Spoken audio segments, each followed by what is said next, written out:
വാരണാസിയിലെ ദുർഗാ ക്ഷേത്രം. വാരണാസിയിലെ ദുർഗാഖണ്ഡ് എന്ന സ്ഥലത്താണ് ഈ ക്ഷേത്രം നിലനിൽക്കുന്നത്. തുളസി മാനസ മന്ദിരത്തിന് തൊട്ടടുത്തായും സങ്കടമോചന ഹനുമാൻ ക്ഷേത്രത്തിന് സമീപവുമായിട്ടാണ് ഇതിൻ്റെ സ്ഥാനം. 18-ാം നൂറ്റാണ്ടിൽ ബംഗാളിലെ നാടുവാഴിയായിരുന്ന റാണി ഭവാനിയാണ് ഈ ക്ഷേത്രം നിർമ്മിച്ചത്. ഉത്തരേന്ത്യൻ വാസ്തുവിദ്യാ ശൈലിയായ നാഗര ശൈലിയിലാണിത് പണി കഴിപ്പിച്ചിട്ടുള്ളത്. ദുർഗാക്ഷേത്രത്തിൻ്റെ ഐതിഹ്യം ദേവിയുടെ സംരക്ഷണത്തെയും ഭക്തവാത്സല്യത്തെയും കുറിച്ചുള്ളതാണ്. കാശി സംരക്ഷിക്കാനായി ഭഗവാൻ ശിവൻ നിയമിച്ച ശക്തികളിൽ പ്രധാനിയാണ് ദുർഗാദേവി. നഗരത്തിൻ്റെ തെക്ക് ഭാഗത്ത് നിന്ന് കാശിയെ ബാഹ്യശക്തികളിൽ നിന്നും ദോഷങ്ങളിൽ നിന്നും കാത്തു സൂക്ഷിക്കുന്നത് ഈ അമ്മയാണ് എന്ന് വിശ്വസിക്കപ്പെടുന്നു. അതിനാൽ കാശി നിവാസികൾക്ക് ഈ ക്ഷേത്രം അതീവ പവിത്രമാണ്. പുരാണങ്ങളനുസരിച്ച് കാശി രാജകുമാരിയായ ശശികല ദേവിയുടെ വലിയ ഭക്തിയായിരുന്നു.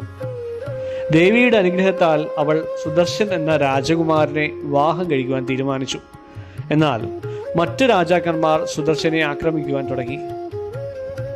അന്ന് തൻ്റെ ഭക്തരെ രക്ഷിക്കുവാൻ ദുർഗാദേവി നേരിട്ട് യുദ്ധക്കളത്തിൽ പ്രത്യക്ഷപ്പെടുകയും ശത്രുക്കളെ തോൽപ്പിക്കുകയും ചെയ്തു എന്നാണ് വിശ്വാസം.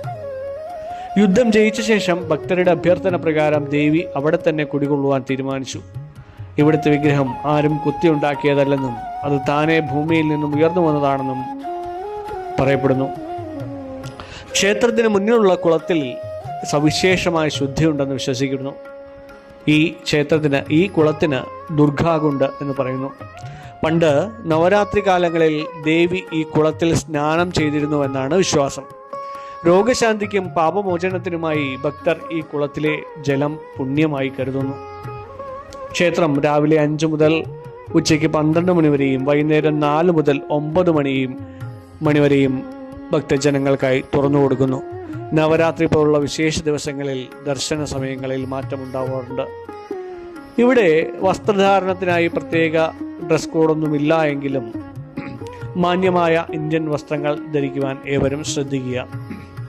നേരത്തെ സൂചിപ്പിച്ചതുപോലെ ക്ഷേത്രം സങ്കടമോചൻ ഹനുമാൻ മന്ദിരത്തിന് സമീപവും തുളസി മാനസ മന്ദിരത്തിന് സമീപവുമാണ്. അപ്പോൾ ഈ ക്ഷേത്രത്തിലേക്ക് വാരാണസി ജംഗ്ഷൻ റെയിൽവേ സ്റ്റേഷനിൽ നിന്ന് ഏകദേശം 20 മിനിറ്റ്, ഏകദേശം 6-7 കിലോമീറ്റർ ദൂരം മാത്രം. ഇങ്ങോട്ടേക്ക് എല്ലാ സമയവും ബസ്സുകളും ഓട്ടോകളും ഒക്കെ സുലഭമായിട്ട് ലഭ്യമാണ്. വിമാനത്താവളം, അതായത് വാരാണസി വിമാനത്താവളത്തിൽ നിന്ന് ഏകദേശം 26-27 കിലോമീറ്റർ ദൂരമാണ് ഇങ്ങോട്ടേക്കുള്ളത്. ക്ഷേത്രത്തിന് സമീപത്തായി ദുർഗാകുണ്ട് എന്ന പേരിൽ ഒരു കുണ്ട് അഥവാ കുളമുള്ളതായി നമ്മൾ പറഞ്ഞു. ഇത് ചതുരാകൃതിയിലുള്ള വലിയൊരു കുളമാണ്.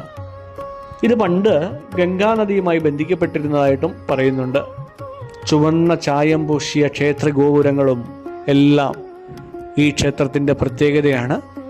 ഇത് ദേവിയുടെ ശൗര്യത്തെയാണ് സൂചിപ്പിക്കുന്നത്. പോകാം സാധനാപദത്തിനൊപ്പം നമുക്ക് ദുർഗാദേവി ക്ഷേത്രത്തിലേക്ക്. നന്ദി.